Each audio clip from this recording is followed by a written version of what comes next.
Is this what you want? This fucking foliage? Is this what you want? Mr. Dips?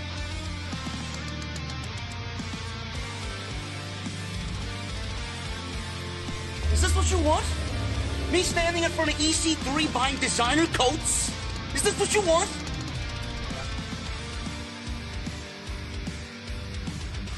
Me sitting in some hipster hotel in Williamsburg, Brooklyn, fluffing pillows? Is this what you want?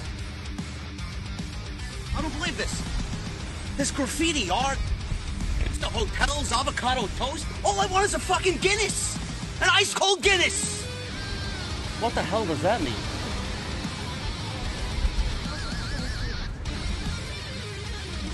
Oh, this is what you wanted. This is your Monday Night Raw review right here on Off the Script. I'm not sure you guys were aware, man. Not sure you guys were aware. But over the span of 3 hours tonight, the amount of times that the WWE Raw commentary team mentioned that Becky Lynch was pregnant had to be in double digits. Had to be in the double-digit territory. Becky Lynch is pregnant.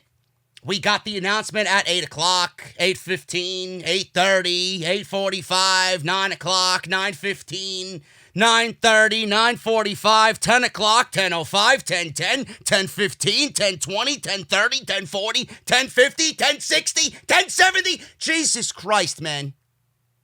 Jesus Christ. WWE. Can you fucking calm down with the pregnancy announcements? We're going to be hearing this all week, folks. You're going to be hearing it during NXT. You're going to be hearing it during SmackDown. You're going to be hearing it during Main Event and Superstars. Is there even a Superstars Main Event? I don't know. 205 Live.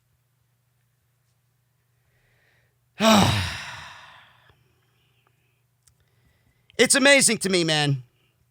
It's amazing to me. I'm over here playing Final Fantasy VII during the afternoon on Twitch, and people are in my chat. News broke, Becky Lynch is pregnant. Becky Lynch is pregnant. I'm like, what?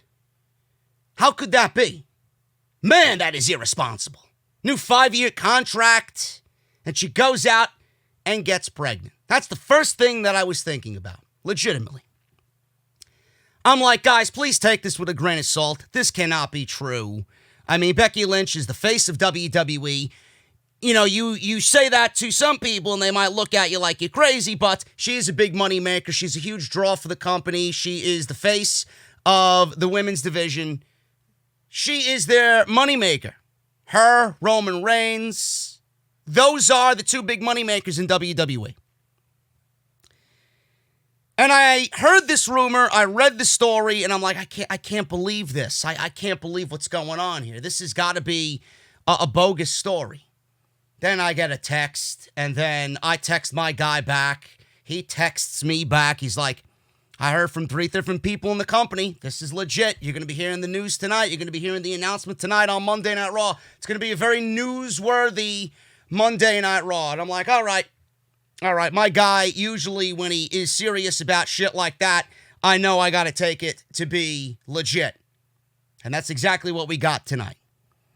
The entire show was Becky Lynch. That was the big story tonight, coming out of Monday Night Raw, coming out of the Monday Night Raw tapings tonight in Orlando at the PC.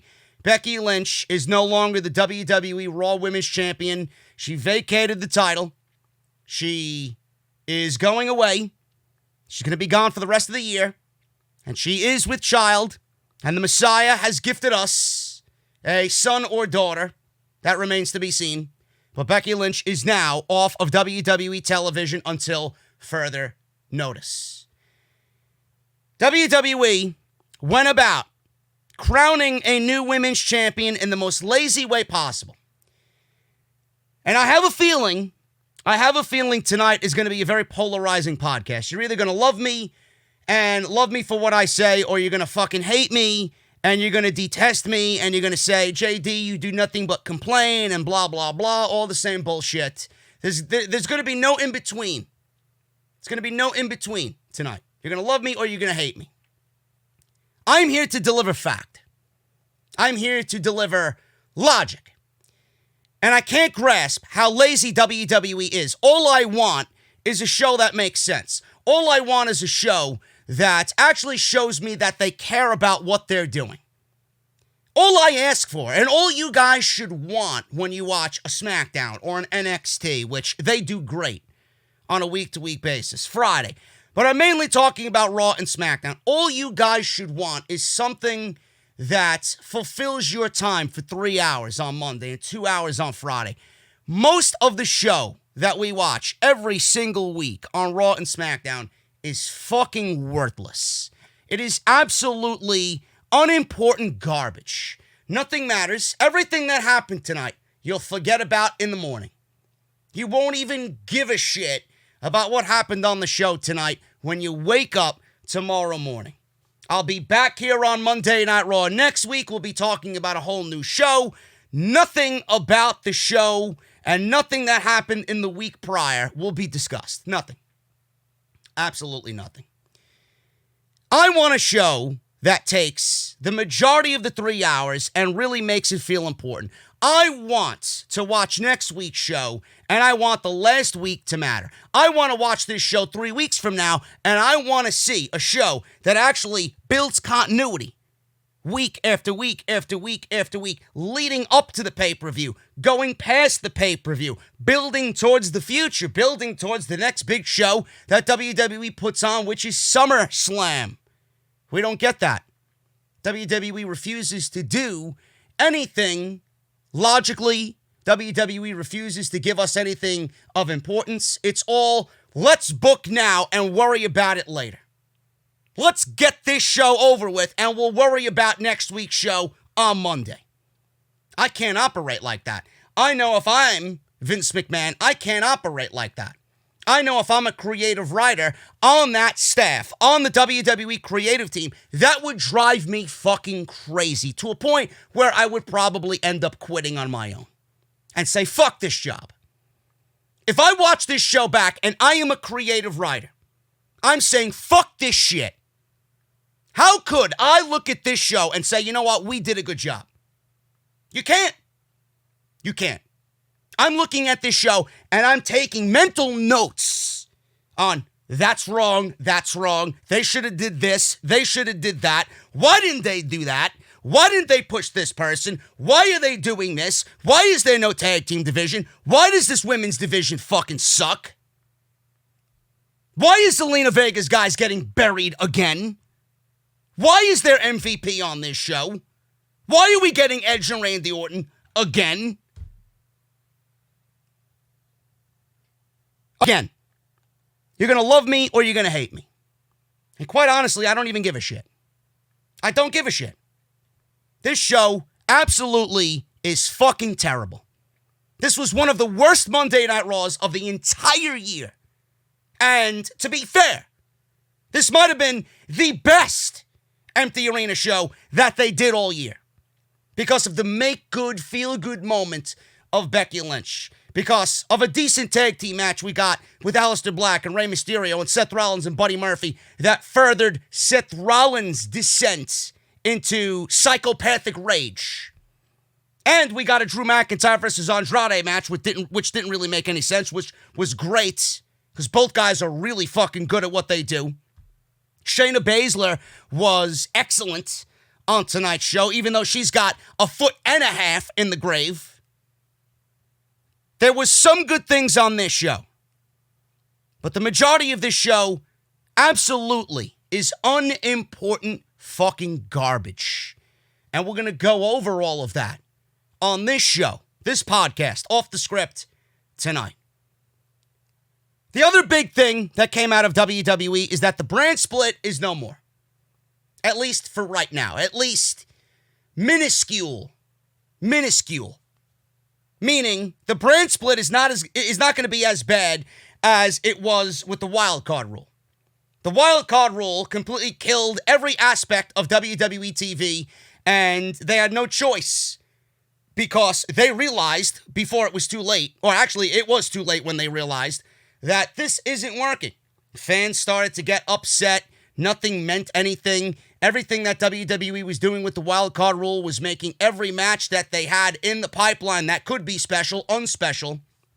I was tired, and everybody was tired, of seeing Monday Night Raw Superstars on SmackDown Live and SmackDown Live Superstars on Monday Night Raw. 4 superstars each week could show up on Monday and then SmackDown when it was on Tuesday. Meanwhile, WWE ended up bending their own rules. Some week it was 12. Some week it was 9. Some weeks it was like 16. They didn't give a shit. 4 superstars for the week could show up on Raw and SmackDown, and that rule went right out the window on week 2. Nobody ended up giving a shit. It was so laxed, and they merely used it as a ratings ploy. It didn't help the ratings, and that's exactly what WWE is doing now. It is a ratings desperation move. But WWE, as always, takes this brand-to-brand invitation. They didn't even give you a legit reason as to why this is happening. There was no explanation as to why SmackDown Superstars are going to be on Raw next Monday. They didn't give you any explanation as to why Monday Night Raw Superstars can end up on SmackDown on Fox. None. They just do and expect you to come up with your own conclusions. My conclusions are, it's fucking garbage. That's my conclusion. And I'm going to tell you why my conclusions are fact. It's garbage. Fuck your desperation. Fuck your ratings. You're in a ratings dump right now because of your own doing. It is your own error. Look in the mirror.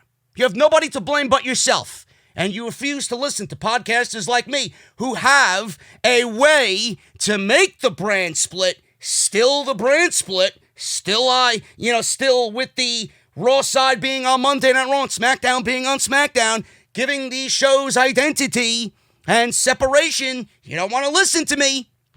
Been preaching it to the choir for 4 fucking years. And this is what you give us. You give us next week Drew McIntyre versus Baron Corbin on Monday night. I don't want to see Baron Corbin on Friday. Now we got to see him on Monday and then on Friday next week? Who asked for that? If this is a ratings desperation maneuver, you're going to drive the ratings further into the fucking toilet with that move. I don't get who came up with this decision. Now, instead of giving us that, which nobody asked for, I have a way that WWE could have made the brand-to-brand invitations actually mean something. And, of course, my idea is going to be better than everybody on the creative team, all fucking 45 of you fucking idiots over there, including the chairman of the board, who clearly doesn't know what the fuck he's doing.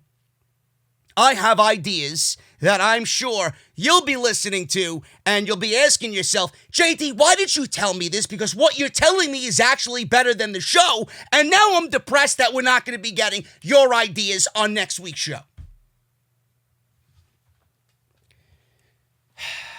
This show angers the living shit out of me. It really does. It really does. Zelina Vega's guys were buried again tonight. The descent of Seth Rollins is very intriguing to see. That was the only good thing on this show tonight, in my honest opinion. The Viking Raiders learned how to play basketball. And no, I am not joking when I mention the Viking Raiders playing basketball on Monday Night Raw. And we got Edge and Randy Orton. Edge and Randy Orton in the closing segment of the show tonight, with them having yet another match at Backlash, pretty much telling everybody the one thing that the community thought of and said following their WrestleMania match.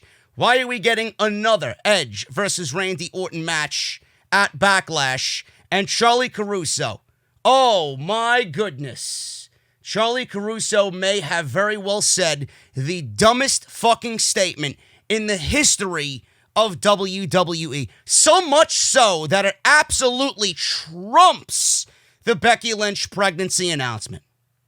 That's how bad Charlie Caruso came off tonight on Raw. Oh man, strap yourselves in. go pause the video right now. Go grab yourself a cold beverage. It's going to be a long one. It's going to be a long one. It's going to be a detailed one. It's going to be a very analytical one. It's going to be a very angry one. Right here on the Monday Night Raw podcast on Off the Script. Thank you guys very much for joining me. I am JD. Unbelievable weekend. Money in the Bank has come and gone. The corniness and the cheesiness and the comedic approach to Money in the Bank is now in the books. Otis and Asuka have won Money in the Bank, and one of those is no longer a briefcase holder, as you guys will see tonight. But it was an unbelievable weekend, man. We did Off the Script. We did a preview and predictions video live on Sunday. We went live again on Sunday night with the pay-per-view review. 3,000 viewers. The pay-per-view review is almost at 60,000 views, over 3,000 likes. I haven't even checked it all day. Probably pushing 4,000 likes. You guys were absolutely beast. And I want to thank you guys for showing the love that you do on the podcast for the Money in the Bank review. If you guys missed any of that stuff, links will be down in the description of this very video. So go and check all of that stuff out. Really good stuff. Well worth your time. Follow me on social media at JDfromNY206. That's on Twitter and Instagram. Hit that thumbs up as well down below. I would really appreciate it. And I'm going to need it, man. So I would greatly appreciate you guys do that. Let's try for 2,000 likes on tonight's Monday Night Raw review. Make sure you guys hit that subscribe button down below as well. If you guys want to support the podcast via Patreon, you guys can certainly do that as well. Patreon.com/JDfromNY206. And today's podcast, the Monday Night Raw review, is brought to you by Beachbody On Demand. Now, Beachbody On Demand is the easy-to-use streaming service that gives you instant access to over 1,300 super effective workouts during your time at home. I know we're all stuck at home right now, and it's going to be for a while still. And Beachbody On Demand is suited for anybody at any time. The secret to getting results is getting started. And if you guys want to try them out for free, all you guys have to do is text SCRIPTS to 303030. You guys will get full access to their entire platform for free. All the workouts, all the nutritional information and support, totally free, guys. So I want to thank Beachbody On Demand for sponsoring the podcast today. And if you guys need something to do during your stay at home for a little bit longer, Beachbody On Demand has got you covered. And I want to thank them for supporting the Monday Night Raw podcast right here on Off the Script. Let's get into the open of the show, man. Becky Lynch. First thing we see is Becky Lynch. She makes her way out to the ring carrying the Money in the Bank briefcase. You're probably wondering why Becky Lynch is carrying the briefcase and not Asuka. I don't know. So it gets a little bit more illogical as we move on with this opening segment with Becky Lynch. I don't want to dive too deep into the rabbit hole. I don't want to really just dissect this completely to the bone, because you might think I'm a raving lunatic on top of what you already think of me anyway right now, but we'll get to it. The announcers wondered why the briefcase wasn't with Asuka. So did I. So did a lot of people. Becky's voice was cracking. Obviously, she was very upset. She said she's torn between joy and sadness. She said she's at a place in her life where things are about to change. Now, we heard the news earlier in the day. We weren't sure if the news was correct or legit, truthful. So that was kind of a giveaway right there. She said she's at a place in her life where things are about to change. She asked the decision makers to raise the stakes for the Money in the Bank ladder match, and they did just that. She said she walked into those very doors in 2013, meaning the WWE Performance Center, and she didn't know anyone in this country when she did that. She said she didn't know if she was good enough to be there. She began to cry, as she said she didn't know if anyone would care about a loud-mouthed Irish woman who loved puns and toast. I love toast, buttery toast. So does Titus.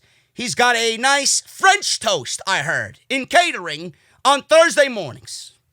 Just letting you know. It's on the menu. How do I know this? I have my sources.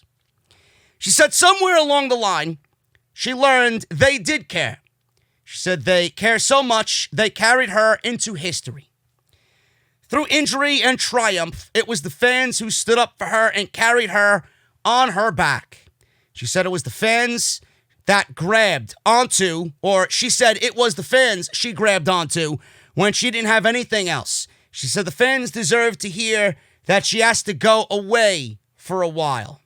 And then at this point, she could barely speak.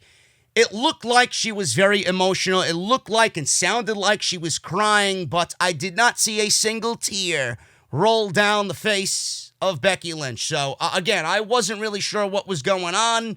I was just trying to listen and wait for that big announcement. And I want to say that Becky Lynch, I thought in the beginning here, was acting. I didn't know what was going on. Asuka's music then hit the PA system. She marched out to the ring and started yelling at Becky Lynch for obviously having property that belonged to her. Asuka doesn't need to really do anything and say anything. Her body language and her yelling just give away everything that Asuka is thinking. Becky said she has defeated Asuka when no one else could and has been the best wrestler in the world for a long time.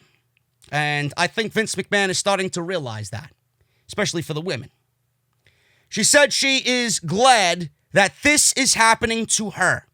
She said the match last night wasn't for an opportunity to win the WWE Raw Women's Championship. It was for so much, or the briefcase. It was for so much more. Becky opened the briefcase and then revealed the WWE Raw Women's Championship inside. So it wasn't just for the contract and a chance at the Raw Women's Championship. It was legitimately for the Raw Women's Championship. Asuka looked shocked. Becky opened the briefcase. Out popped the Raw Women's Championship. Now, my brain works in weird ways, folks. I wonder if you guys were thinking the same thing when Becky opened the briefcase. Did Becky put the briefcase in, or did Becky put the title in the briefcase during the day on Monday? Because when Asuka grabbed the briefcase, there clearly wasn't a title in it, because unless a paper contract weighs as much as a title, I don't know what the fuck is going on there. So that is a huge logic gap in WWE story here. How did Becky Lynch get the briefcase? Did she just grab it off of the catering table and march to the ring? Did Asuka give her the briefcase? Did Becky take the briefcase and put the title in it when Asuka wasn't looking? Was the title in the briefcase while it was hanging in Stamford, Connecticut? I don't know. I would like answers to these simple questions, but this is too hard for WWE to flesh out and give us an explanation. So I said I didn't want to go into the rabbit hole too much and really dissect this to the bone, but I have no choice. It's in my DNA. So Asuka looked shocked. The belt was inside. Becky said she can't fight anymore, but Asuka can. Asuka then looked very normal, or I would say emotional.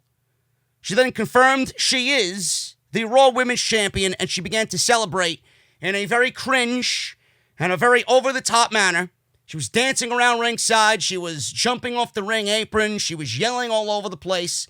Gotta tone it down. I enjoy Asuka. I really do. I think Asuka is much improved from when we first seen her. I think she is a really great wrestler. I think the character does need a little bit of, I guess, an opening for charisma, is what I want to say. She needs to have some charisma. She did have that charisma, but I think this type of charisma and this level of charisma is a little bit over the top, especially for this type of moment where Becky Lynch is crying. It's all right to be excited, but Jesus Christ, she was dancing all over the place, and it got worse from here. She confirmed she was the champion. She started to celebrate in an over-the-top manner, dancing around ringside with the title. Becky started crying in the ring as she watched Asuka dance and climb on the announce desk and stand in front of the announcers celebrating. The announcers didn't really know what to say. They were just there in this very solemn tone. Asuka returned to the ring. Becky cracked up a little bit. She was smiling but crying at the same time. She told Asuka to go be a warrior because she's going to go away and go be a mother. Becky and Asuka then hugged. Asuka looked legitimately shocked at that announcement.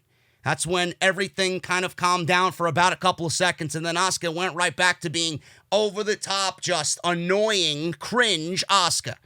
So Asuka led a chant of Becky in the ring. Becky's music played. She made her way back to the stage, observing the performance center one last time before stepping away. And Asuka is now the Raw Women's Champion. First of all, congratulations to Becky Lynch.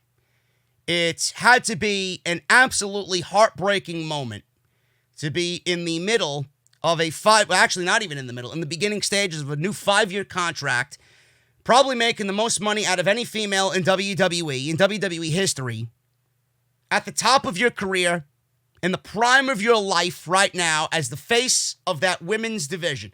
No matter how terrible it is, she was the face of that women's division. It had to be absolutely heartbreaking for her to walk away. I congratulate her, and I wish her nothing but the best. My first opinion of this when I heard it was that it was irresponsible. It was irresponsible in the middle of a 5-year contract. What does Vince think about this? What do WWE as a whole think about this? At the end of the day, I don't think WWE cares so much about what happens to Becky Lynch, especially with what we're going through right now. If there's any time, now it's the best time for Becky Lynch to walk away, because everything right now, we don't know when it's going to go back to normal, if ever it will go back to normal. So WWE's feeling on the matter, I don't think they are in a position right now to really put themselves in a situation where they care too much. Becky Lynch is going away. Great. Now, my opinion on the matter is, I'm glad that she's going away. I'm glad that Monday Night Raw will be without Becky Lynch, because you may be thinking that this is going to hurt the women's division. It's not going to hurt the women's division. You see, Becky Lynch going away is easy.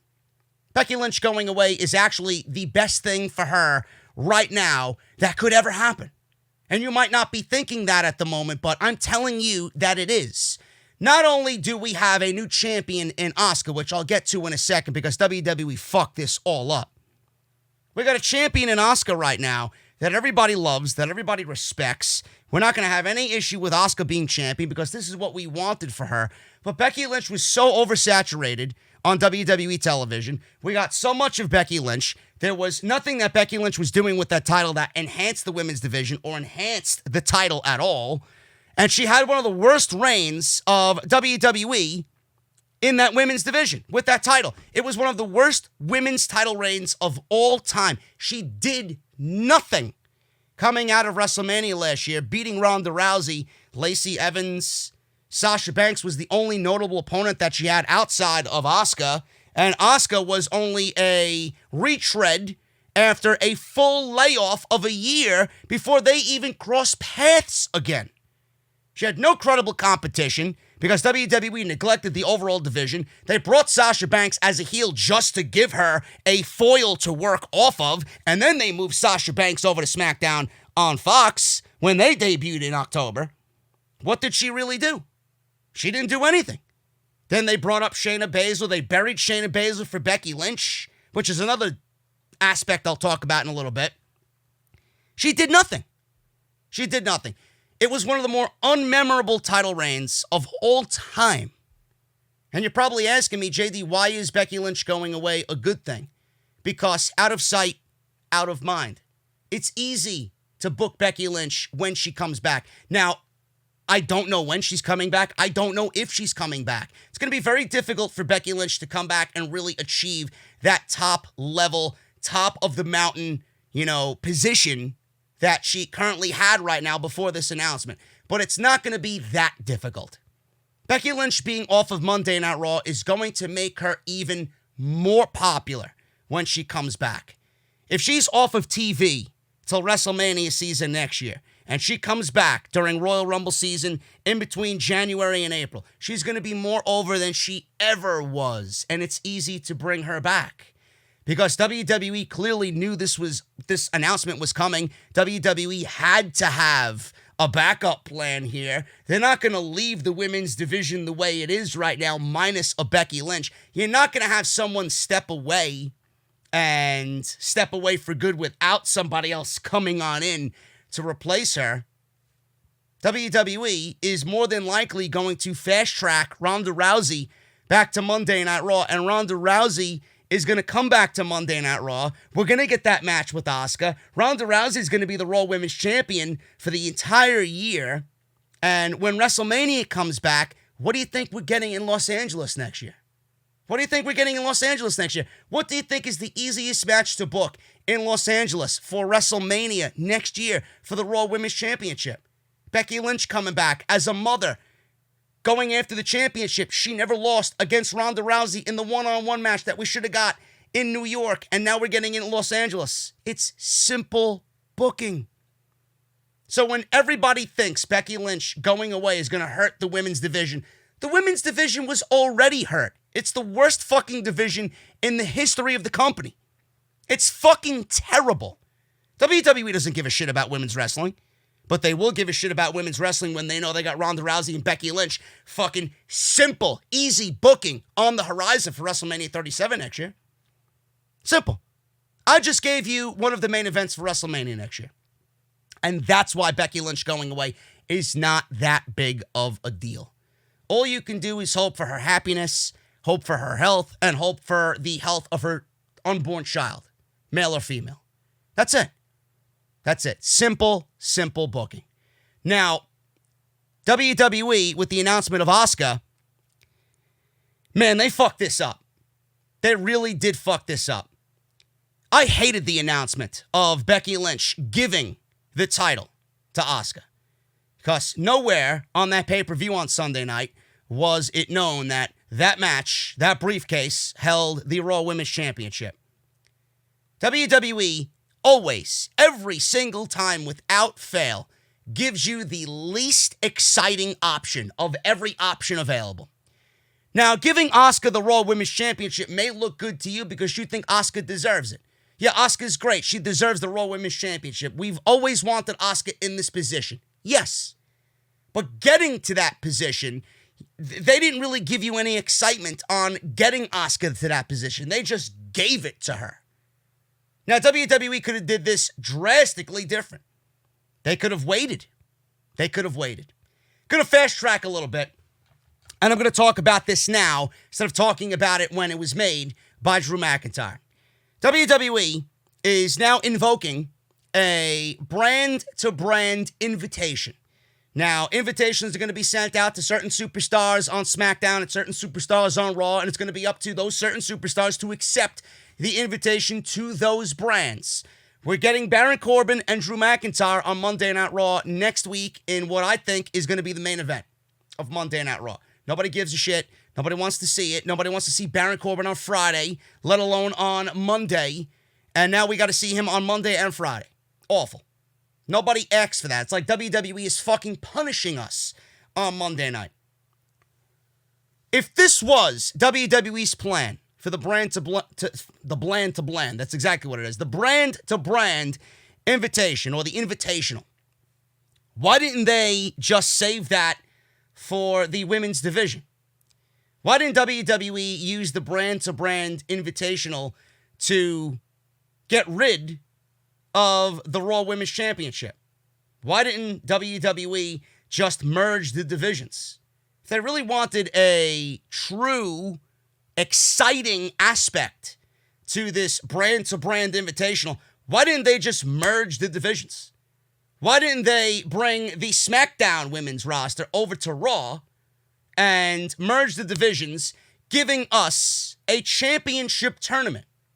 Why didn't they just give us a championship tournament with the most popular women in the company, 8, you could do 16 if you want, include some from NXT, get an entire tournament together, and the winner of this tournament is crowned the number one contender along with the Money in the Bank winner, Asuka, and the said winner of this tournament go on to challenge each other for the Raw Women's Championship. I don't understand that. I don't get it. Why is there such a fucking lazy attitude in this company? Just giving Asuka the championship. What does that do to the Money in the Bank contract? It almost devalues it to a point where I really don't want to see a Money in the Bank contract anymore. I don't want to see a Money in the Bank ladder match anymore. Why are we giving out contracts if WWE is going to be this lazy with it? Asuka and her briefcase win on Sunday night means absolutely nothing. They could have went the tournament route, a small tournament. I don't give a shit what type of tournament you had.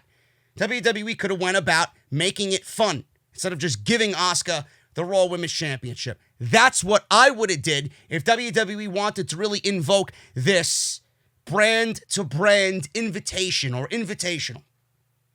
So they fucked up right then and there. And they go about doing this with Baron Corbin and Drew McIntyre, and we all know it's a ratings ploy. It's a desperation move for ratings, and that's a move that I think is going to hurt the ratings. Instead of actually doing something with the brand-to-brand thing right now, you're going back into the same mistakes. You're going into the same territory that you made last year, the same mistakes you made last year, and you're doing them and repeating your mistakes this year. Why? Why not have fun with it? Come out of Money in the Bank, hit the fucking reset button. You want to have SmackDown superstars on Raw and you want to have Raw superstars on SmackDown, you can't get any better than having the Raw and SmackDown women colliding over a tournament to find out who fights Asuka for the right to challenge for the Raw Women's Championship. I'm sorry, folks. It's lazy. And Asuka and her briefcase mean nothing. Nothing. It devalues and pretty much X'd out everything that Money in the Bank means. I can't get behind that. I can't get behind that. That's my thought on that. But Becky Lynch going away, it's a good thing that Becky Lynch is going away because it's just as easy to bring her back when she does return. If she does return. That's another thing. Is Becky Lynch and Seth Rollins going to be full-time when she comes back? Where's the kid going to be? Is the kid going to be on the road with them? Who's going to take care of the kid? It's going to be a very, very difficult situation when that time comes. It's going to be a lot of questions. A lot of questions are going to be raised in regards to Becky Lynch. We don't know. We don't know. And the other thing I wanted to talk about, now is a good a time as ever to find the next Becky Lynch. Will WWE actually go out there and really get behind somebody instead of bringing Ronda Rousey in? Ronda Rousey's the easy choice. She still has a year left on her WWE contract. It's easy to go out there and bring Ronda Rousey in and fill that void. Becky Lynch gone, bring Ronda Rousey in. Easy. Easy. It's probably the first thing on Vince McMahon's mind. But instead of doing that, do they have it within them to build another Becky Lynch, to have another feel-good moment, another superstar that they've built from the bottom to just grab the audience attention like Becky Lynch? Do they even go out there and try to do that with anybody? Never mind if they have somebody right now to do that. Are they going to try and put that effort into somebody to have that happen? I don't think so. I honestly think the women's division gets worse and WWE does nothing with women's wrestling on Monday night. So let me know what you guys think about that. I really feel WWE dropped the ball with this. I really do. The other small thing I wanted to make mention of here was that they waited too long. They waited too long to make the announcement. Instead of Asuka dancing around and doing all this shit, they really should have set the tone with the announcement that she was pregnant and then unveiled the Raw Women's Championship. They did things backwards. They unveiled the championship and then she announced just out of the blue, just randomly, like it was nothing. Yeah, I'm going to be a mom. You go be a warrior. I'm going to go and be a mom. They should have really made it a really overly emotional moment because that's a big fucking deal for Becky Lynch. Have her come out, the reason why she's out there, explain why she's out there, explain why she's going away and why she's vacating, and then give it to Asuka. They gave it to Asuka, and then she unveiled like it was nothing. Yeah, I'm going to go be a mom. That's the only thing I would have changed about that segment, on top of the tournament, which I think WWE could have done to really make this Raw Women's Championship special. It was special, or at least they thought it was special on Becky Lynch, so why don't you give that same amount of emotion to the next one that you're going to give it to? WWE dropped the ball. They really did drop the ball on this. Bobby Lashley versus Humberto Carrillo in a no DQ match. I mean, this is stemming from the gauntlet match that we had on last week's show, the one that AJ Styles won. Humberto beat Bobby Lashley because of a referee stoppage. He then went on to beat Angel Garza and Austin Theory back-to-back, further burying that group, which I don't even think they will recover from. So Humberto avoided a Lashley spear, but he went for a dive through the ropes. Lashley punched him out of midair. Lashley picked up a chair at ringside. Humberto flew off the ring apron, drop-kicked the chair into his face. He then picked up the chair and smashed it into Lashley's back. He rammed Humberto then into the ring post, raked his eyes, and Humberto tried to springboard. He leapt at Lashley, and Lashley caught him and applied a full Nelson, and Humberto tapped out. Lashley wins in 9 minutes, and they seem to be building Lashley up for something. I don't know what they're building him up for. God forbid they're building him up against Drew McIntyre. Nobody wants to see that. Maybe they're building him up for Brock Lesnar at SummerSlam. I don't know. But Bobby Lashley is clearly in their plans, and I don't know what's going on with that, but they're kind of making it up to him. They embarrassed him in that gauntlet match with Humberto. He dominated Titus, Akira, Shelton Benjamin in record time, loses to Humberto, and he felt like a loser coming out of that gauntlet match. Goes into Money in the Bank. He beats... who did he beat? Who the fuck did he beat? I don't even know. MVP picked R-Truth. He beat R-Truth. That's how unimportant this show is. He beat R-Truth at Money in the Bank. Subbed in for MVP. That was a, you know what, Bobby? I'm sorry for having you lose to Humberto. And then they did the same thing tonight. They had him beat Humberto on Monday Night Raw. But do you legitimately care about Bobby Lashley? You all know that Bobby Lashley, if he's even built up to that point to go up against Drew McIntyre, that he's not going to beat Drew McIntyre. So what's the point? What's the point? Bobby Lashley has been a loser for so long that no matter who you put up or put him up against to ultimately feed him so that he's ready for a Drew McIntyre, when he gets to a Drew McIntyre, your opinion of Bobby Lashley will not be, oh, he's a killer, oh, he's legit, oh, he's a threat. He's always going to have that vibe of a loser because you've spent 3 years making this guy into a pushover, a loser. So why would you consider him a threat after a couple weeks of build on Monday Night Raw? Squashing Humberto and Akira and Titus and Shelton. It doesn't make any sense. So Bobby Lashley and Drew McIntyre, I will gladly pass on WWE's possible plans for that being the next title feud on Monday Night Raw. Charlie Caruso congratulated Becky, then interviewed Asuka, who was still going crazy. Kairi Sane entered. She was there. And we had all of the roster come out there. R-Truth, Cedric, Ricochet, you name it. They were all surrounding Becky Lynch, congratulating her. WWE made a spectacle out of this all night. 1 time, 2 times, even 3 times, I would have been okay with it. Once every hour. WWE announced this thing at least 28 times tonight, and it just came off so disingenuous. The genuine feel of it, WWE ruined it because they had it announced at 8 o'clock, 8:15, and they ran with it the entire show. So I don't know how you guys felt about that, but WWE really took that piece of news and jammed it down everybody's throat. I didn't really feel that at all towards the end of the show. I actually looked at it and said, you know what, enough is enough already. Like, okay, a woman got pregnant. Seriously, I was waiting for WWE to show us how exactly she did get pregnant with the amount of times they fucking announced this information tonight. It was ridiculous. Absolutely ridiculous. So we moved on from that. Angel Garza and Akira Tozawa. This match was actually picked up in the middle of the match. We went to commercial with everybody arguing, all of Zelina's guys arguing. And then after the commercial break, we are thrown right into a match with Angel Garza and Akira Tozawa. Angel Garza wins with a wing clipper, and that was it.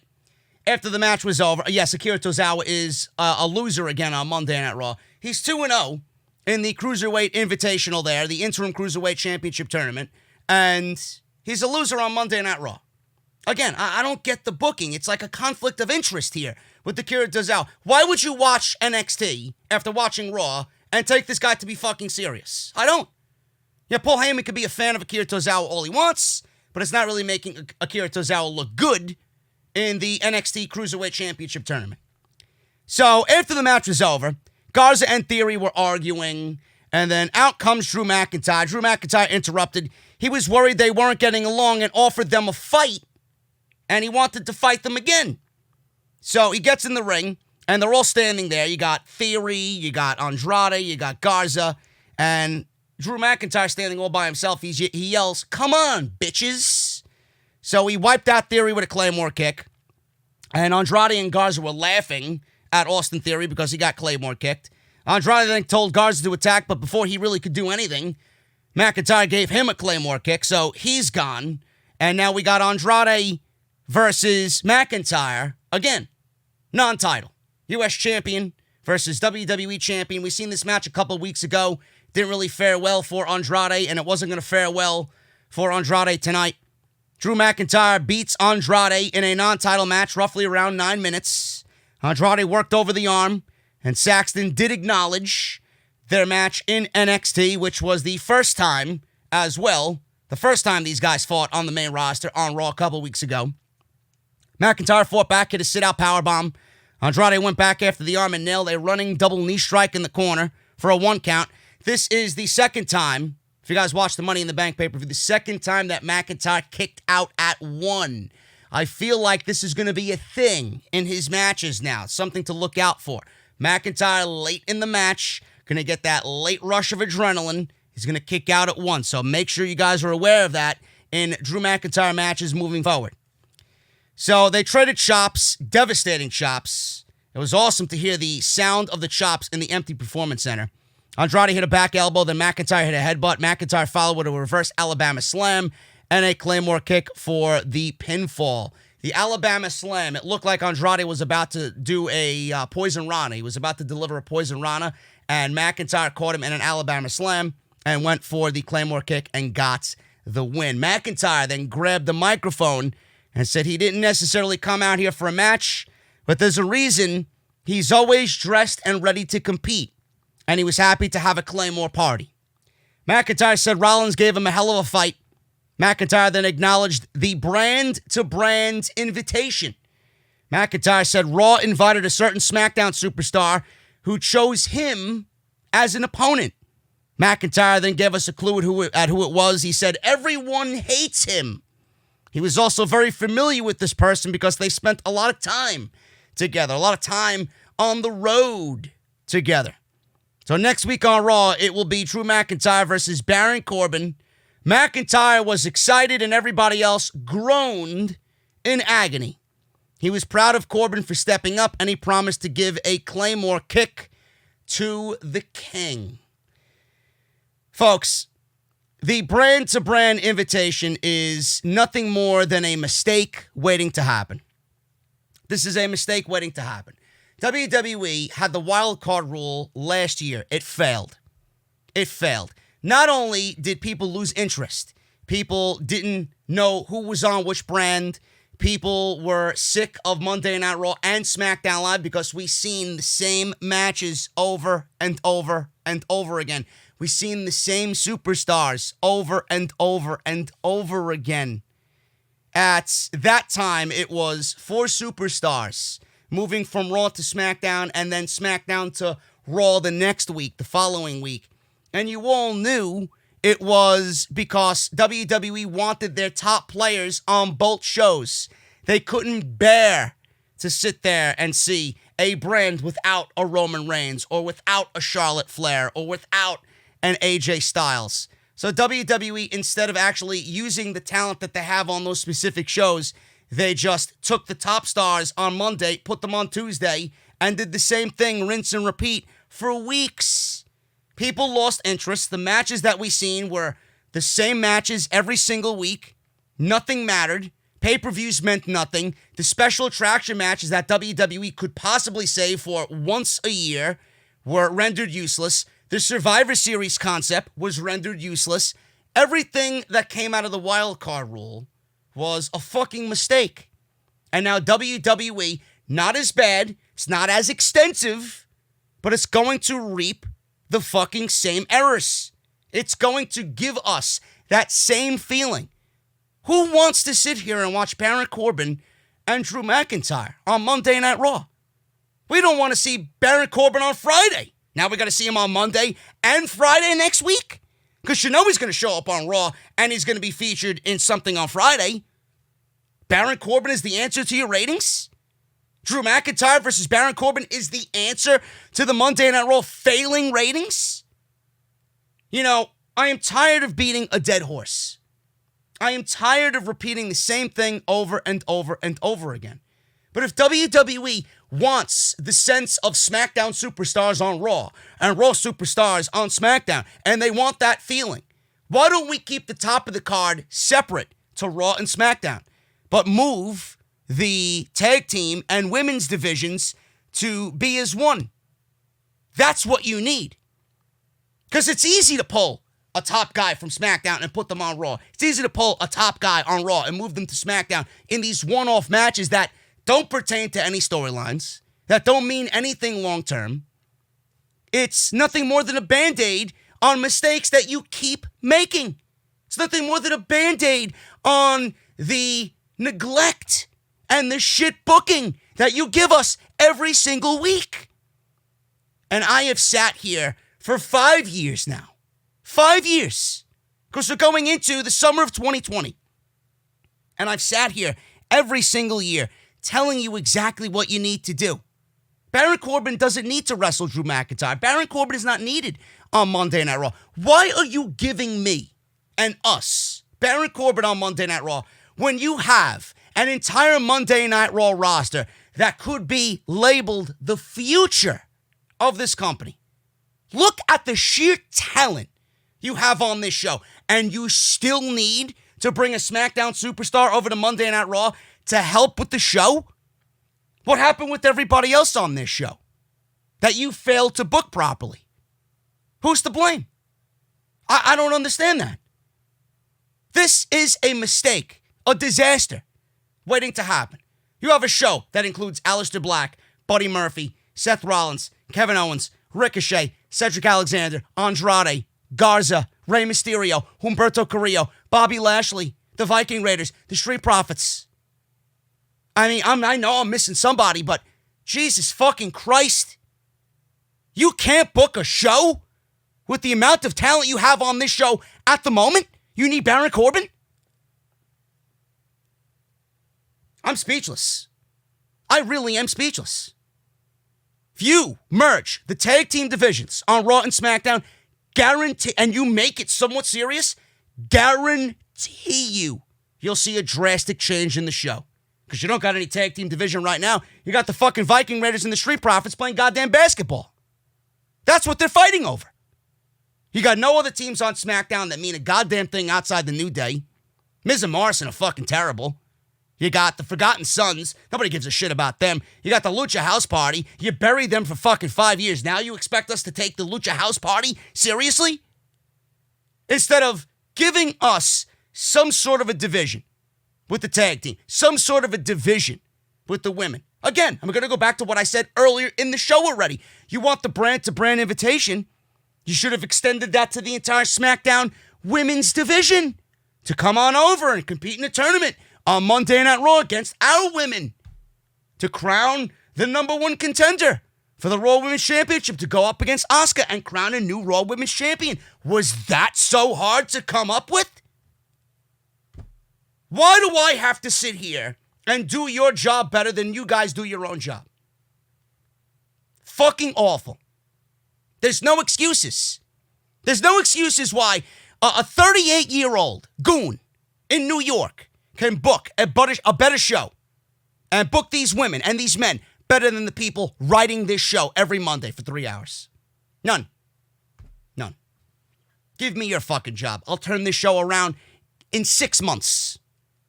I know the talent. I know the storylines better than anybody currently working there right now. And so do a lot of people I know personally. The fact that we're getting what we're getting right now is inexcusable.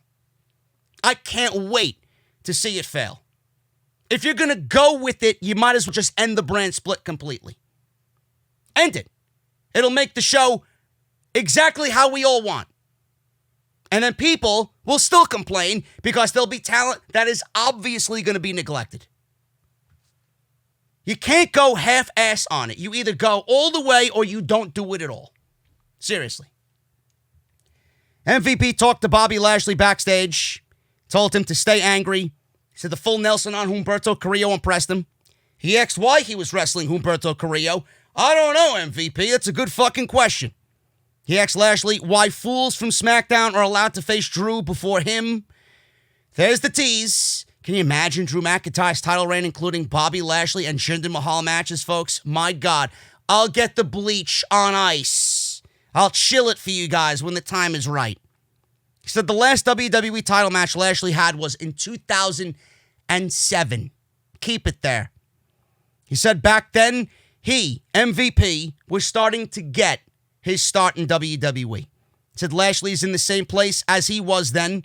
When is Lashley going to let Lashley out? He asked. He said he is going to get ready for his match, but he told him to marinate on that.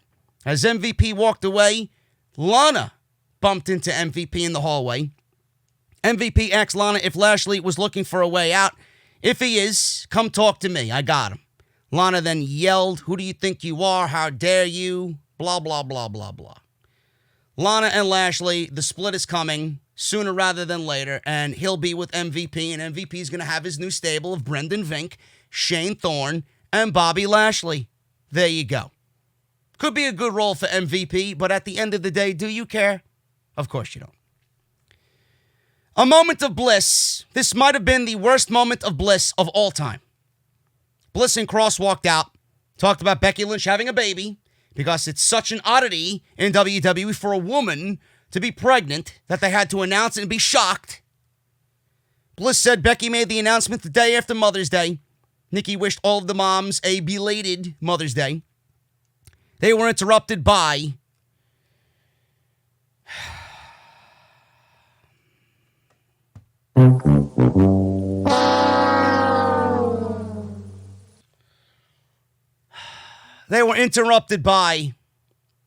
let me see if I can do it, folks. Let me see if I can do it. They were interrupted by the moronics. Yes. Yes. The moronics. Billie Kay and Peyton Royce. The moronics. Nikki then mocked the moronics, the idiotics. Bliss asked how they feel about Becky stealing their thunder. Royce said a baby ginger isn't going to steal their thunder. They said Nikki still acts like a baby. Billie Kay then challenged them to a women's title defense tonight. Yeah, it's crazy. It's crazy. All of these IIconics stands out there. They're going to be like jumping for joy. They literally jumped for joy in their fucking underwear tonight, in their shit-stained underwear that they haven't washed in about 17 fucking days. These fucking geeks out there on social media. You know, Billie Kay fan, 667943210. You know, these idiots. It's amazing how nobody thinks for themselves here. They're all excited that Billie Kay and Peyton Royce are back on TV, and they don't question anything that WWE is giving them. They have been off TV for how long? I forgot. I genuinely forgot how long they've been off TV. And here we are. They show back up on Monday Night Raw following a Money in the Bank pay-per-view and are getting a title shot or a match to get them a title shot. Folks, I don't know what else I could tell you about the state of women's wrestling, about the state of the women's tag team titles, about the state of the women's tag team division. But you're looking at it. No words in my vocabulary, no words that I use in the English language can describe the state of the women's division and the tag team titles, the women's tag team title division, better than this match right here. This is fucking horrendous.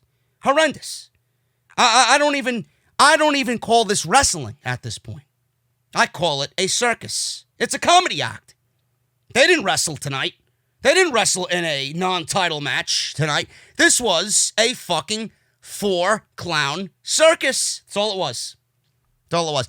The IIconics, the moronics, the idiotics, the fucking get off my TV onyx won the match.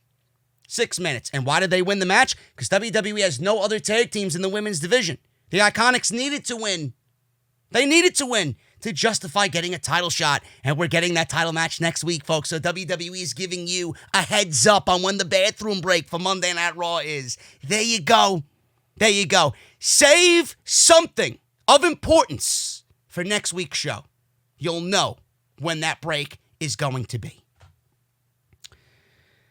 Moving on, Caruso interviewed Rey Mysterio backstage. He says he's feeling great, even though he saw his life flash before his eyes, because Corbin threw him off the roof, and it was revealed today that they did get thrown off the roof, but there was another mini roof down below, so they really weren't thrown off the roof. It was just the illusion of being thrown off the roof. So the miracle happened because 2 seconds later he landed on a second roof just 6 feet down. When he realized he had to get up, Aleister Black landed next to him right after. Said the match was over then. He congratulated Otis after the match was over, and he tried his best, but he couldn't get the job done. Rollins walked in and said, "May the best team win tonight," said Rey. Rey congratulated Seth and said being a father will change his life. Seth stared at Rey and said nothing. He said nothing. Rollins looked disheveled. Rollins already looked like a father. He was already looking like he was dreading fatherhood. Hair messed up, bedhead. He looked like he had a dad bod written all over him already. Some good stuff there, some good stuff. R-Truth and Cedric Alexander with Ricochet versus Shane Thorne, Brenden Vink, and MVP. R-Truth had a segment aired before this match where he brought out Pretty Ricky with his false teeth, right? He turned around and said, "I'm back." Now, if I'm not mistaken, he did this once before in WWE, and it wasn't funny then. What makes you think that in 2020, R-Truth reprising the role of Pretty Ricky is going to be funny now? It's not. It's not. And this is Monday Night Raw in 2020, folks. This is the extent of WWE's creative genius on Monday night. Pretty fucking Ricky with Cedric Alexander and Ricochet. So what happened here? Truth, Ricochet, and Cedric win in 5 minutes. Ricochet moonsaulted off the top rope and crashed onto everybody on the outside. MVP punched Truth in his false teeth. Truth handed the false teeth to the referee. Truth then gave MVP his lie detector finish. And that was it. Can't really build a good stable if the leader of said stable is losing already. To Pretty fucking Ricky. This show is completely backwards in every sense of the word. This was absolutely irrelevant. Don't know why this was on my TV. And like I said in the beginning, I want stuff that actually is going to matter on a week-to-week basis with some continuity here. This is just fucking garbage for the sake of putting it on the show. It means nothing. And Cedric Alexander and Ricochet, man, they were being pushed and now they're not being pushed. I don't know what the fuck is going on with them. I don't even know if you can consider them a real tag team at this point. Seriously. This is just bad television. That's all I could say. And they deserve better. Cedric and Ricochet deserve a lot better. Charlie Caruso approached Shayna Baszler. This was probably the best thing on the entire show. Charlie Caruso interviewed Shayna Baszler backstage. She asked for her reaction to the news of Becky Lynch's pregnancy. Shayna said, "How stupid do you have to be to get knocked up when you're the champion?" She then said that 10 out of 10 women will claim becoming mothers didn't ruin their careers. She said Becky became the longest-reigning Raw Women's Champion, then threw it all away to have some miserable parasite. She said the man is going to be fat on the couch with bonbons. Peggy Bundy. Shayna Baszler must be a fan of Married with Children. She said the kid will be a loser because of the dad. I rest my case. Shayna for promo of the year, folks. Shayna for promo of the year. Let it be known that I love Shayna Baszler. I would love to share a cold beverage with Shayna Baszler. Seriously. She is awesome. Too bad that she's got a foot and a half in the grave, but hopefully WWE can rectify. Oh, who the fuck am I kidding? Rectify what? 3 strikes and you're out, bro. 3 strikes and you're out. WrestleMania was 2 strikes. Money in the Bank was the 3rd one. 3. That's it. She didn't even make the roof. Nia Jax made it to the fucking roof before Shayna Baszler. Jesus Christ. And you talk about odds. Holy shit. Seth made his way to the ring. I'm enjoying his new theme. I gotta admit, I like Seth Rollins' new theme, man. It fits him well. It really does. The Burn It Down thing and the whole heavy metal theme and the chugging guitar. Babyface. They had to change it. If they're gonna really go full-fledged with this Messiah gimmick, which is looking like Jesus more and more by the week, gotta change the theme. They did a good job with it. Seth looked disheveled, mentally out of it. Buddy Murphy, he was teaming with his last and only disciple against Rey Mysterio and Aleister Black. The match itself was fine. It was all Buddy Murphy. Rollins, the entire match, stood on the apron, stoic. He didn't look at all at what was going on in the ring. He didn't look at anybody. He looked down. He was standing there, not doing anything, man. You could have put a fucking statue in his place. It wouldn't have made a difference. But by the end of this thing, Rey battled Murphy back and forth. Rey looked curiously at Seth in the corner at what he was doing. He didn't know what the fuck was going on. So Rey countered Murphy's Law, and he countered that with a bulldog for a 2 count.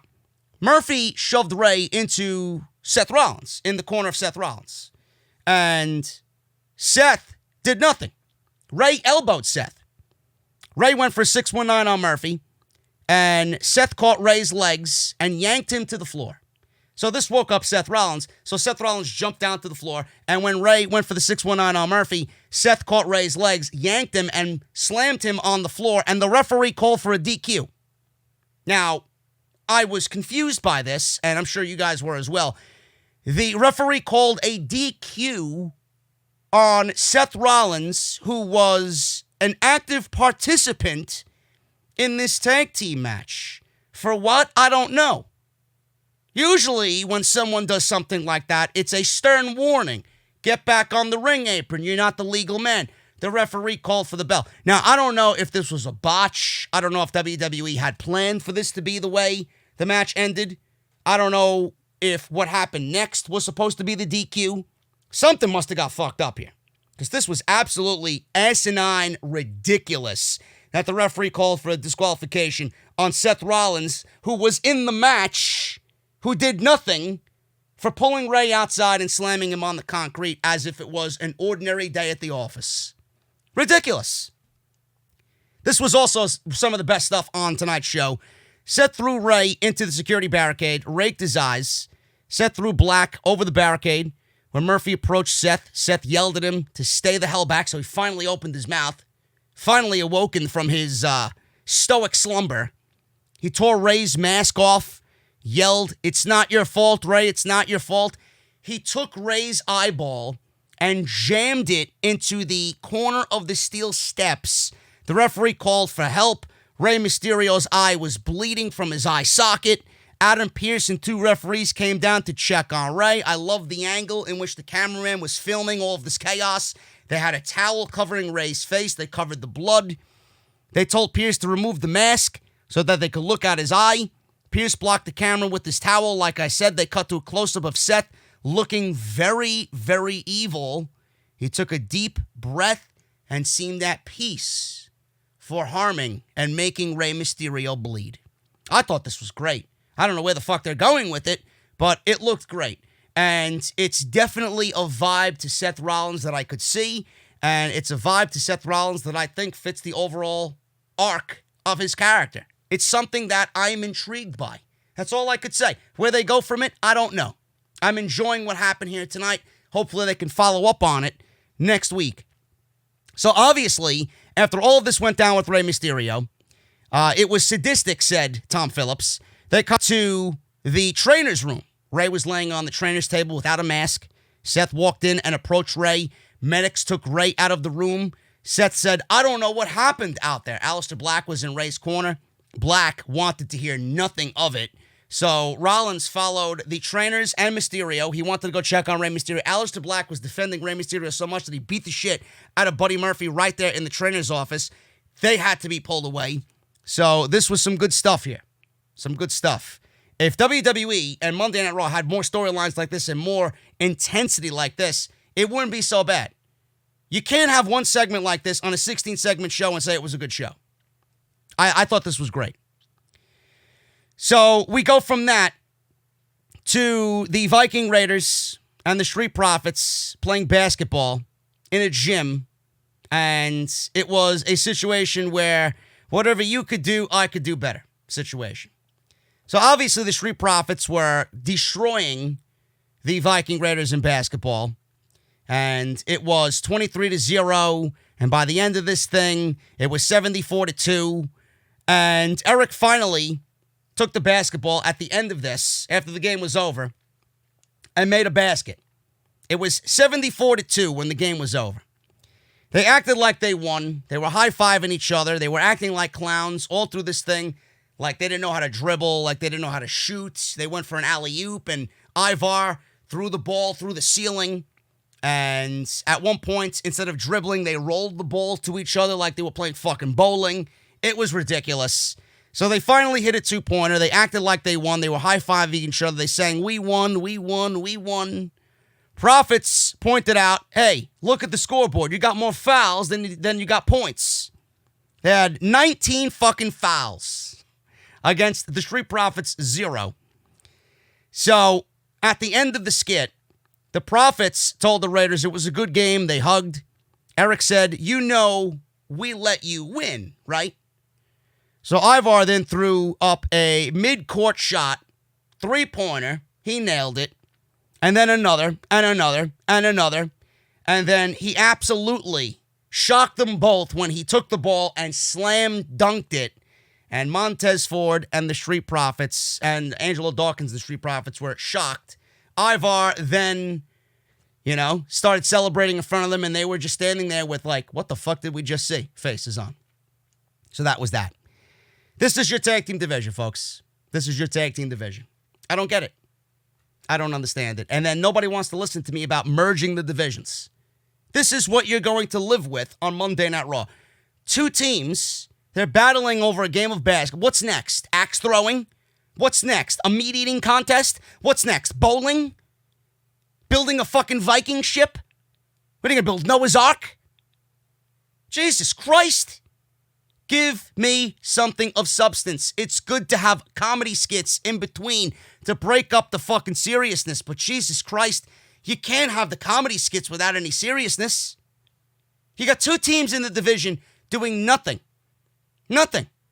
And the Viking Raiders, yeah, it's great to give them personality, but this is not the type of personality that we need to see. If these guys were built up as they were in NXT over an extended period of time, we wouldn't be talking about them being dead in the water. Vince McMahon has failed the Viking Raiders. And the Street Profits, they've been cringe since they got brought up to the main roster. Can't see how anybody's entertained by them. I mean, this was okay. I really want to sit here and give it hope. I really do. I want to be hopeful about what these two teams can do. But knowing that it might be entertaining, what do we have to look forward to after this? That's my fucking problem. What do we have to look forward to after this? There's nothing to look forward to in the division. You can have all the laughs you want. I know what's coming, and it doesn't look good. Natalya confronted Shayna Baszler. She said her comments about motherhood were wrong and nasty. She's going to teach her a lesson. Baszler then asked, what do you know about motherhood, because you'll never be a mom? She said the Hart Dynasty dies with you. Man, I love Shayna. How the fuck do you fuck her up, man? How do you mess Shayna Baszler up? She's one of the bright spots of this entire show. Hopefully WWE is going to get her on the right track. And I mean that very loosely, hopefully. Baszler wins in 3 minutes against Natalya. She went for the arm break, did Shayna. Natalya moved. Baszler then delivered a devastating knee strike to the face. Knocked her out. 1, 2, 3. That was it. Nice squash. And if Shayna gets a couple of victories like that, maybe we'll be looking at a different vibe of Shayna Baszler on Monday Night Raw. Charlie Caruso interviewed Baron Corbin about facing Drew McIntyre next week. Who gives a shit? Are you excited? Probably not. More than likely not. Not probably. Said Drew knows he could beat Brock on his own. So he rode his coattails for a year and watched him win the crown. He said he'll learn next week why they call him King. Nobody gives a shit about Corbin. Can't wait to not watch it. And then we got the final segment of the night, folks. Edge came out clean shaven. Charlie Caruso interviewed Edge, who made his ring entrance. Edge seemed surprised. There were no fans. Hasn't been in the ring in 6 weeks. Looked around. First time in the ring in 6 weeks. He talked about his match at WrestleMania. Some have called it a miraculous comeback. He said now people want to know what's next. He said WrestleMania is not the end for him. He said he watched Raw last week and a promo video said the Rated R superstar is coming to hunt the Viper. He said they didn't talk to him about that because at WrestleMania he got his pound of flesh and his closure. He said Orton gave him the fight of his life. Boring, but the fight of his life. But his family is ready to move on. Randy Orton came out. Edge was smiling, and he looked down at Randy Orton walking into the ring. Orton walked into the ring, and he said, at WrestleMania, congratulations, the better man won. He seemed sincere. He turned, walked out, contemplated walking up the ramp. He said to himself, I can't do this.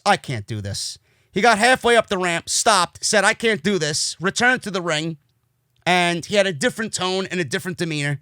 He said he tried to be the bigger man, bite his tongue, and walk off, but he couldn't do it. He said he thought maybe they could ride up and down the road again together and be friends, but they can't do that, and he can't do that.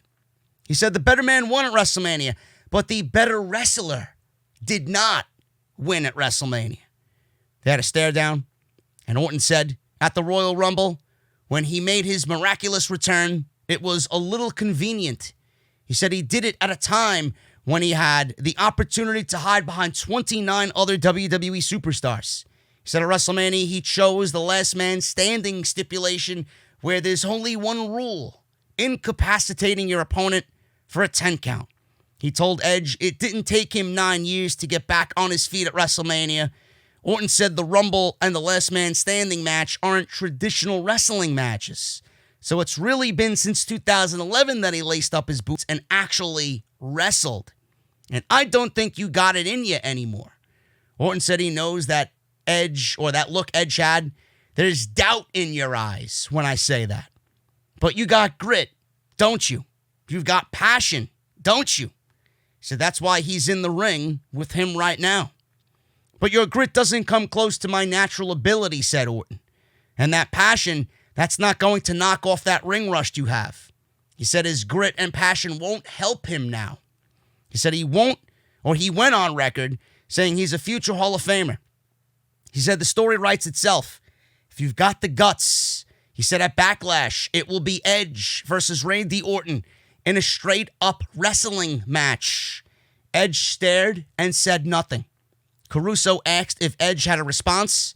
Edge looked down, thought about it, and said nothing. Caruso said, and this might have been the dumbest fucking thing I heard all night.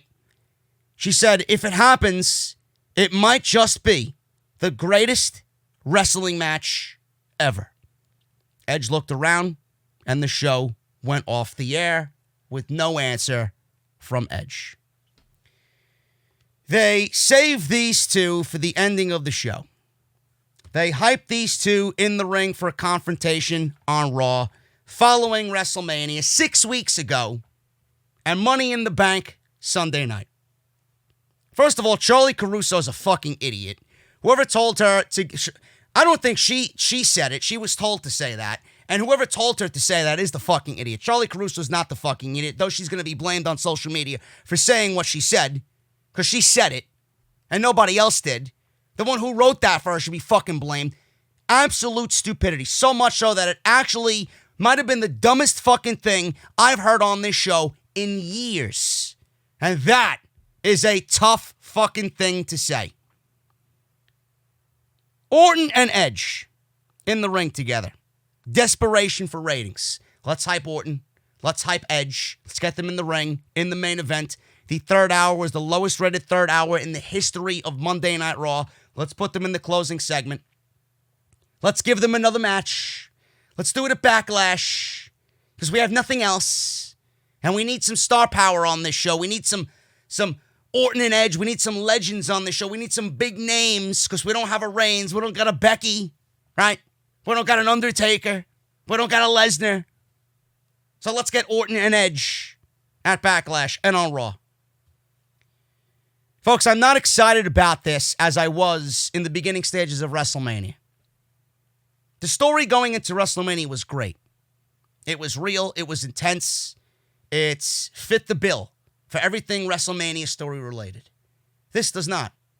The match at WrestleMania was a complete fucking disaster. So much so that it might end up being one of the worst WWE matches in the history of the company. Certainly at WrestleMania.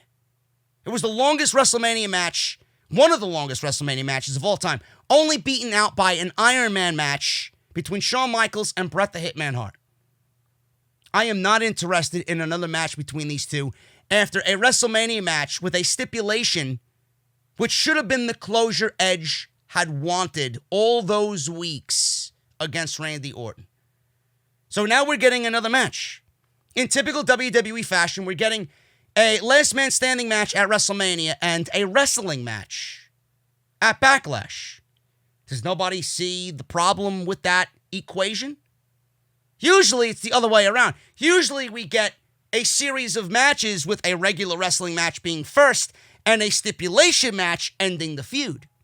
In WWE, it's the stipulation match that was fucking terrible at WrestleMania first, and we got a wrestling match, a regular wrestling match second, to be the closure of the feud. Folks, it has nothing to do with the storyline and how great it was at WrestleMania. It has nothing to do with Backlash. WWE is using this not only for a ratings ploy, because they have no other major superstars to generate a rating and an interest for the casual fan on Monday night, being that the Raw rating is fucking dead in the water. And I hope to God it's lower than it was last week, because they deserve it. This show sucked. But after all that Edge said on Corey Graves After the Bell about the minuscule militia being negative about the WrestleMania match and how we should be proud that there's wrestling during a pandemic and how he's proud of the match and how Bret the Hitman Hart called him and that's the only opinion that he really cares about and everybody else can kiss his ass if they didn't like the match. We love you. The match sucked. We get it. You're proud of your match. You could sit there and be as proud of the match of you want all you want. You could sit there and be as proud as you want of the match. The fact that you went 36 minutes is a testament to how great of a fucking athlete and a pro wrestler you are after being away since 2011. But the match sucked. What did they do tonight, folks? What they did tonight is openly admit that that wrestling match at that last man standing match at WrestleMania was terrible. All this was the confirmation that that WrestleMania match was fucking terrible. So much so that they're asking for a repeat. And things now are backwards. They are openly admitting that this match was garbage at WrestleMania. Please give us a redo at Backlash. That's all they're doing. So you got the ratings ploy with Edge and Orton on Monday night, building towards Backlash because they need star power, right? They got the ass backwards logic of the stipulation match happening first and then the wrestling match happening last. Should be the other way around. And they're openly admitting that the match sucked at WrestleMania, so let's do it again and let's make good and make everybody happy and make ourselves happy because we know that match sucked, but we're going to go out there and shit on the fans if they don't like it. Because that's what we do as WWE superstars. That's the way Monday Night Raw went off the air. That's the vibe I got coming out of that last segment with Orton and Edge. And whoever wrote that line for Charlie Caruso, man, you should be fucking fired in the blink of an eye. The greatest wrestling match of all time? Give me a break, man. That line itself is going to trigger so many fucking people on social media. It's going to make their head spin. And I'm going to watch with a cold beverage in my hand and watch social media burn to the ground over Charlie Caruso's stupidity on Monday Night Raw. I'm getting out of here. Thank you guys so very much for all that you do. If you enjoyed the podcast, hit that thumbs up. Let me know what you think down below. Follow me on social media at JDfromNY206. Follow me on Instagram as well at JDfromNY206. Hit that subscribe button down below. Again, turn on that bell for all notifications. Patreon.com/JDfromNY206. If you missed any of the podcasts that I uploaded this past weekend, links are down below in the description. And please go and check out Beachbody On Demand. I know you guys are locked at home and you need something to do. Work on your physique. The gyms are closed for the time being. Beachbody has got you covered, man. You can get a free trial membership when you text SCRIPT to 303030. Full access to their entire program, all the workouts, all the nutrition, all the support you need, totally free. Beachbody On Demand. Guys, I'm getting out of here. I'll see you right back here on Wednesday for AEW Dynamite as we begin the build to Double or Nothing. See you guys then.